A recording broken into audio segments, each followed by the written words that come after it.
Sadhguru, I can proudly say that I am in the top institute of eminence, which we now call heaven. And every student who has come here has burnt himself inside out to come to this place. And that can be said about each and every institute in India. And after coming to this heaven also, our days and nights are same, working very hard to achieve the so-called aim. I want to know, but still, our careers are not assured. We don't know about our career. And we don't know whether our luxurious life of our dreams, whether we will ever achieve. Now, when we say about the other aspect, seeing the politicians, most of them, and rich criminals, most of them, at least almost fifth pass, not more than that, but they and their dependents, all having a assured career. But they don't go to Canada, they go to London. Yeah. They go to London, yeah. And citizenship of London is assured, and at the same time, they are having best of luxuries. So my point is, education and working day and night hard for it, is it worth for this society where we have poorer graduates and richer illiterates? Well, we must understand, literacy is on many different levels. ABC is one kind of literacy. On the street, there is another kind of literacy. In the political sphere, another kind of literacy. In the business world, another kind of literacy. So literacy is not just ABCD. That's a very simplistic way of looking at it. Somebody may not know ABC, but he is very literate with something else. And above all, you come to an Indian Institute of Technology, not for a luxurious life, because of thirst for knowledge, to know, to become competent, to be able to create something, to be able to create something in the world which has not been done till now. Not to somehow amass something at somebody's cost and live somewhere, wherever you think is luxurious. Look at their faces and see. Do they look joyful? Well, they look like they've been fed like pigs, that you can see. But do they look joyful? Do they look fulfilled? Is there some great energy about them? Do you want to live a life like that? Hello? Do you want to live a life like that? I'm asking, please don't ever seek a life like that, because all you have in this life is, as I already said in the very beginning, this is just a certain amount of time. Time is going away. Since you sat here, you're about 35 minutes or more than that, an hour closer to your grave right now. You know this? Since you came here. Yes, all of us, yes or no? Mortality is one thing that we've forgotten, that is why we are thinking of all these funny things. Life is just going away. If this second to you, actually minute by minute, you're closer to your grave, it's going to be over. So what will be the most important thing? How profound is your experience of life? And when it comes to activity, how profoundly can you touch life around you? This is all that matters, isn't it? Your experience of life is profound. When you sit here, in your experience, this is the most profound experience, because this is all that matters, the intensity and profoundness of your experience. When it comes to activity, what a difference can you make? You may not be thinking like that right now, but think through this. Suppose you cook something. Do you ever? Maggie.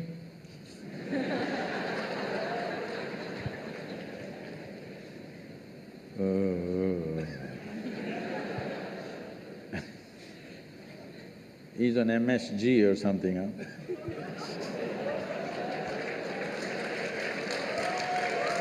No, not that MSG, I'm just what is that chemical, huh? That's all… Monosodium glutamate. Yeah.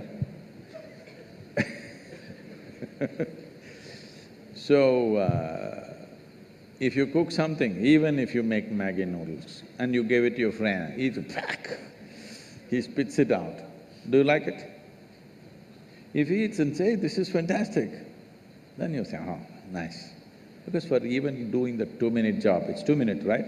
The ad says it's 2 minutes, I don't know how long it takes, huh? That's a myth, it's not 2 minutes. Even for the 2-minute job, you want to touch that somebody's life.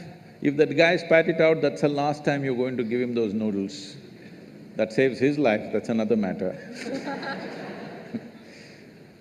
So if you build something, let's say you built a hall, people look at this and say, "Oh my God, terrible," and nobody wants to come into this hall. You want to build such a hall? No, you want people to come and say, "Wow." Yes? You want to write a book that nobody reads? Huh? No? You want to make a movie that nobody wants to see? No. You want people to see and walk out with tears in their eyes? Yes or no? When you do something, you must understand this. Human activity is meaningful only in some way we touch another life. How many lives is the question? You heard of Richard Bach? No. As a generation, you never read Richard Bach? Nobody? Oh, I'm surprised. In our generation, there was nobody who did not read Richard Bach. Please look him up. Richard Bach wrote a book called Illusions, another one called Jonathan Livingstone Seagull. It's all about flying, his entire life. I was supposed to fly with him 3 years ago, but at the age of 74, he was flying a small plane and he had an accident and broke some 16 bones in his body. So after that, he's not flying. So, his entire life was about flight and all his books are about flight and how flight relates to our life.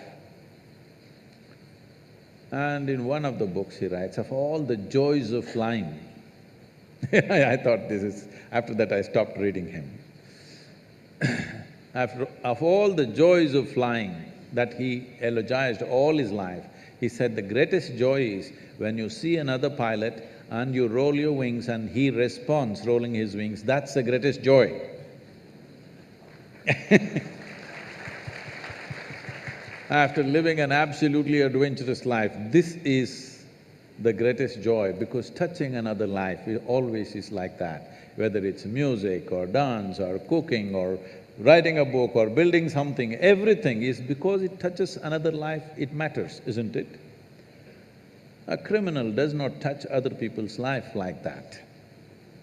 You have two ways to live, that is, people are joyful because you're here, or people will be joyful because you're gone.